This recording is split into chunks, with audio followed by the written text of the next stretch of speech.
जमुई की जनता ने आप पे विश्वास जताया होगा, तभी तो आप 2 बार सांसद बने हैं वहाँ से। फिर वहाँ से लड़ना है तो जमानत जब्त कराने के बराबर हो जाएगी अगर हाजीपुरा है। ये तो सवाल ही नहीं उठ रहा है कि चिराग जी वहाँ से अगर लड़ते हैं हाजीपुर से, तो चिराग जी किसके साथ लड़ेंगे? एनडीए के साथ लड़ेंगे या महागठबंधन के साथ लड़ेंगे या निर्दल अपनी पार्टी से लड़ेंगे? ये तो अभी कुछ क्लियर उनका हुआ नहीं।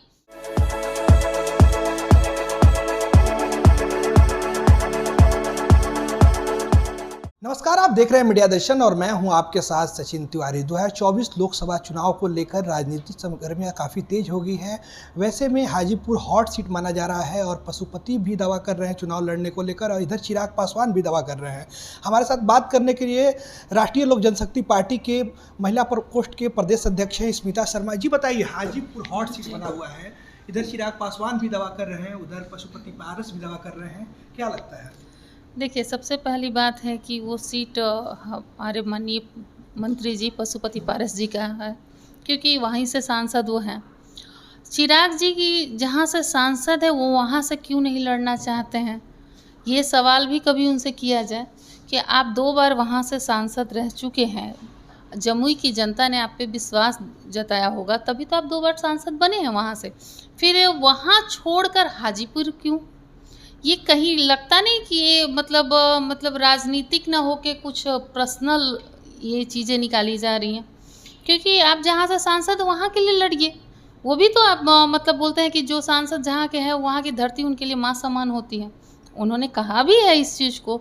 फिर वहाँ से लड़ना है तो जमानत जब्त कराने के बराबर हो जाएगी अगर हाजीपुरा है वो तो। अच्छा, हाजीपुर से लड़ेंगे तो जमानत जब्त? हाँ, एकदम आएगा, क्योंकि एक देखिए, कहते हैं कि आप जहाँ से हैं वहाँ से न लड़के वहाँ से आप छोड़कर आप हाजीपुर आ रहे हैं। आखिर क्या कारण रहा कि वो जमुई छोड़कर हाजीपुर से लड़ने को ये हो गया? कहीं ऐसा उनको लग रहा होगा कि जमुई में तो उन्होंने काम किया नहीं है। अगर वो काम नहीं किए हैं तो इस बार हो सकता है कि जमुई की जनता उन पर विश्वास नहीं जताएगी। तो चिराग पासवान का यह भी कहना है कि वो सीट था वो मेरे पिता का था, और एक पिता का सपना होता है, जो पिता छोड़कर उस सपने को चले गए, एक पुत्र को साकार करना होता है, वो एक कर्तव्य होता है पुत्र को, वो कर्तव्य निभाना होता है। देखिए, जब स्वर्गीय रामविलास पासवान जी जीवित थे तो ऐसा क्या हुआ था जो एक विश्वास कहीं ना कहीं उनको, उस समय वो जमुई से सांसद है, वो चाहते तो अपने बेटे को भी कह सकते थे कि वहाँ से आप जाइए, लेकिन वो उन्हें ना कह के अपने भाई को कहे। विरासत की जहाँ तक बात है तो राजनीतिक बोलते हैं ना, किसी की पार्टी या राजनीतिक चीज़ किसी का प्रॉपर्टी नहीं होता। पहली बात तो उत्तराधिकारी कोई भी हो सकता है, इनके फैमिली से भी हो सकते हैं, दूसरे भी हो सकते हैं वहाँ पे। तो कोई उन्होंने विश्वास तो अपने भाई पे दिखाया, तभी तो उन्हें जाने से पहले हाजीपुर सौंप गए। वो चाहते तो अपनी पत्नी को भी खड़ा कर सकते थे, लेकिन ऐसा क्या था जो उन्होंने माननीय पशुपति पारस जी पे विश्वास दिखा? तो ये चीज़ें हैं। तो वो उनकी कहानी, वो कह रहे हैं ना कि उनका कहना, ये वो नहीं कह सकते कि हाँ वो जमुई में काम नहीं किए, इसके कारण से हो सकता है कि वो हार जाएं वहाँ से, क्योंकि उपचुनाव में उन्हीं के संसदीय क्षेत्र में जब विधानसभा का उपचुनाव हुआ था पासवान तो हारने का कारण क्या हो सकता है? या तो जमुई में कोई काम नहीं किए होंगे, ये भी तो। देखिए, एक बार मैं तो चाहूँगी कि आप लोग जमुई भी घूम के आइए। मैं भी गई थी, तारापुर उपचुनाव जब था तो मैं वहाँ पे रही थी और मैं देखी भी वहाँ पे, वहाँ के लोगों ने कहा भी, पूछी भी थी मैं कि क्या काम हो रहा है यहाँ पे, नहीं तो शिकायतें बहुत सारी हैं। तो मुझे लगता है कि इन्हें यहाँ छोड़ के जमुई पे ध्यान दे लेना चाहिए, ज़्यादा बेहतर होगा। क्या दोनों सीटों पर चुनाव चिराग पासवान लड़ेंगे? क्या जमुई पे भी लड़ेंगे, यहाँ हाजीपुर से भी लड़ेंगे? देखिए, लोकतंत्र है, इंसान कहीं से भी लड़ सकता है, ये अलग बात है।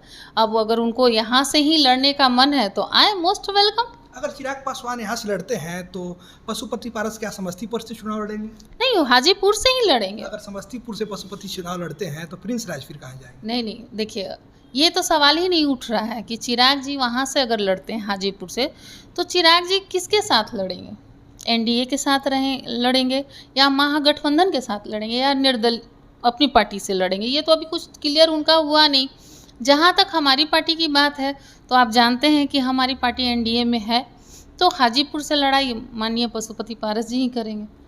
चिराग पासवान का भी एनडीए में जाने का बात कही जा रही है, और चिराग पासवान हो सकता है कि मे भी चुनाव आते आते एनडीए में शामिल भी हो जाएं। तो पशुपति पारस पहले से भी एनडीए में है, तो कैसे एक्सेप्ट करेंगे पशुपति पारस? देखिए, एनडीए में कोई भी दल आए, उसका स्वागत है। इसमें कोई ये नहीं कि एनडीए के समर्थन में कोई भी व्यक्ति आते हैं तो हम लोग उनका स्वागत करेंगे, और अगर चिराग जी आते हैं तो उनका भी स्वागत है। चिराग जी आएंगे, स्वागत है। हाँ, एक्सेप्ट पशुपति NDA पारस एक्सेप्ट करेंगे? एकदम सर। तो सीट छोड़ेंगे क्या? हाजीपुर सीट नहीं, छोड़ेंगे नहीं। पशुपति देखिए, पारस? एनडीए में आने का मतलब सीट से कनेक्शन नहीं है। तो फिर एक पार्टी से दो लोग चुनाव कैसे लड़ेंगे फिर? तो कोई ज़रूरी थोड़े कि शीर्ष नेतृत्व जो एनडीए के हो वो हाजीपुर उन्हें देंगे, ये कैसे आप कह सकते हैं? कहीं ना कहीं अगर ये शर्त है तभी तो नहीं माना जा रहा। सोशल मीडिया पे लोगों का कहना है कि चिराग जिंदाबाद, चिराग फर्स्ट, चिराग मतलब बिहार का मुख्यमंत्री चिराग पासवान जैसा हो। सोशल मीडिया पे लोग काफ़ी उम्मीदें जता रहे हैं, क्या कहना देखिए, है? सोशल मीडिया की कहानी बहुत अलग है, ठीक है ना। सोशल मीडिया पे अभी मैं ही बाइट दे रही हूँ, आप ये डालिएगा, मुश्किल से उसमें बहुत कम एज के युवा आधा से ज़्यादा अब्यूजिंग करेंगे मुझे, ठीक है, क्योंकि वो उनका सोशल मीडिया आईटी सेल बहुत अच्छे से वर्क करता है और इस तरह का टारगेट वो लोग करते हैं, ट्रोल करते हैं।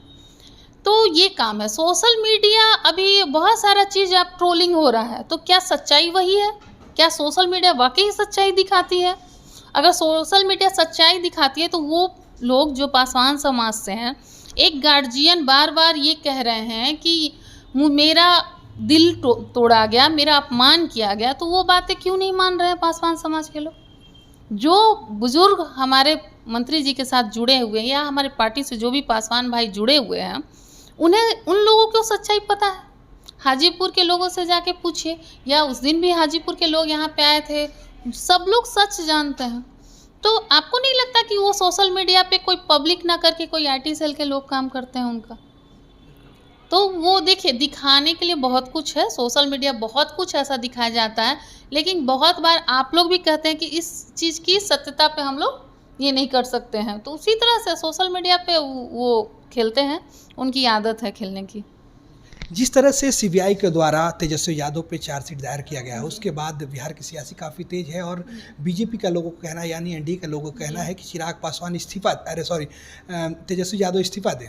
जी, बिल्कुल बिल्कुल सही कहा गया है कि अगर भ्रष्टाचार में हमारे उप मुख्यमंत्री जी सम्मिलित हैं और तो उसमें उन पर चार्जशीट दाखिल कर दिया हो गया है, तो उनको तो इस्तीफ़ा दे देना ही चाहिए। अब तक तो बहुत लेट हो रहा है और माननीय मुख्यमंत्री जी को इस्तीफ़ा लेना चाहिए उनसे। मुख्यमंत्री अगर इस्तीफा देते हैं तो मुख्यमंत्री फिर किधर जाएंगे, या एनडीए में शामिल हो सकते हैं? क्या फिर से एक बार पलटी मारेंगे क्या मुख्यमंत्री? हवा की रुख राजनीति में कब किधर पलटती है, ये हम लोग आकलन कर सकते हैं, और आज कुछ हो रहा है, कल कुछ और भी हो सकता है, इसमें कुछ कहा नहीं जा सकता। तो ये थी हमारे साथ राष्ट्रीय लोक जनशक्ति पार्टी के महिला प्रकोष्ठ के प्रदेश अध्यक्ष स्मिता शर्मा। इन्होंने क्या कुछ कहा आपने सुना। आपका इस खबर में क्या प्रतिक्रिया होगा, आप कमेंट बॉक्स में कमेंट करके जरूर बताइएगा। तब तक के लिए धन्यवाद।